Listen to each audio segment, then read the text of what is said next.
இந்த மாநிலத்தினுடைய தன்மை கருதி இப்ப ஒண்ணு வேணாம் சார். நான் ரொம்ப சிம்பிளாவே போயிடுறேன். திருப்பரங்குன்றம் விவகாரம். திருப்பரங்குன்றத்துல ம். இப்ப தேர்தல் நடக்குது. வட இந்திய அதிகாரி ஒருவருக்கு திருப்பரங்குன்றத்தினுடைய தன்மை எப்படி தெரியும்? இந்த மண்ணினுடைய தன்மை தெரியணும் இல்லையா? தமிழர்களினுடைய இயங்கியல் என்ன? தமிழ்நாடு எதன் போக்குல போகுது? யார் போனா பிரச்சனை வராது? யார் போனா பிரச்சனை வரும்? இப்ப ஒண்ணு வேணாம். நீங்க ஒரு அதிகாரியை கொண்டு வந்து திருப்பரங்குன்றத்துல ரிட்டர்னிங் ஆபீசரா போட்டீங்க. இங்க பிரச்சாரம் பண்ணா பிரச்சனை வரும்ன்றாங்க. இடதுசாரிகள் போனா அங்க பிரச்சாரத்தை தப்பா பண்ணிடுவாங்களா? திராவிடர் கழகம் போனா அங்க பிரச்சாரத்தை தப்பா பண்ணிடுவாங்களா? பாரதிய ஜனதா போனா தப்பு நடந்துரும். அந்த அச்ச உணர்வு அதிகாரிகளுக்கு இருக்கத்தான் செய்யும். அதிகாரிகள் அதை உணரத்தான் செய்வாங்க. அப்ப யாருக்கு பிரச்சாரத்துக்கு எந்த இடத்துல அனுமதி கொடுக்கணும், எந்த இடத்துல அனுமதி கொடுக்க கூடாதுன்னு அதிகாரிகள் முடிவு பண்ணுவாங்க. இதே வட இந்தியாவிலிருந்து ஒரு அதிகாரி வந்துட்டாரு அப்படின்னா, அந்த அதிகாரிக்கு யாருக்கு எப்படி அனுமதி கொடுக்கிறதுன்னு எப்படி தெரியும்? இந்த மண்ணினுடைய தன்மை தெரியாமல், இந்த பிரச்சனையினுடைய வீரியம் தெரியாமல் அந்த அதிகாரிகள் எப்படி செயல்படுவாங்க?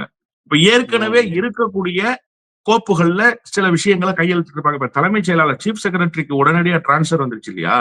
ஏற்கனவே சில விஷயங்களை ஃபாலோ பண்ணிருப்பாங்க. நீங்க ஓவர் நைட்ல ஹேண்ட் ஓவர் கொடுக்க சொல்றீங்க. அந்த பிரச்சனையினுடைய ஃபாலோ அப் என்னவா இருக்கும்? இப்ப அரசு இயந்திரம் முழுவதுமாக செயலிழந்து போயிடும். இப்ப காபந்து முதலமைச்சர் அல்ல. வெற்றி பெற்றதற்கு பிறகுதான் எதிர்க்கட்சி வெற்றி பெற்றா காபந்து முதலமைச்சர் அவர். இப்ப ஸ்டில் ஒரு முதலமைச்சர் தான். ஆனா எந்த அதிகாரமும் இல்லாத முதலமைச்சராக அவர் இருக்கணும். அப்ப அரசு துறை என்பது தலைமைச் செயலாளர் கீழே தான் இயங்குது. அப்ப தலைமைச் செயலாளரை நீங்க கொண்டு வந்து தடாலடியாக மாத்தி போடுறப்போ அங்க இருக்கிற பிரச்சனையை எப்படி அணுக முடியும் என்பதற்காகவே அவர் ஒரு வார காலம் இந்த கோப்புகளை பிரட்டிக்கிட்டு இருக்கணுமே.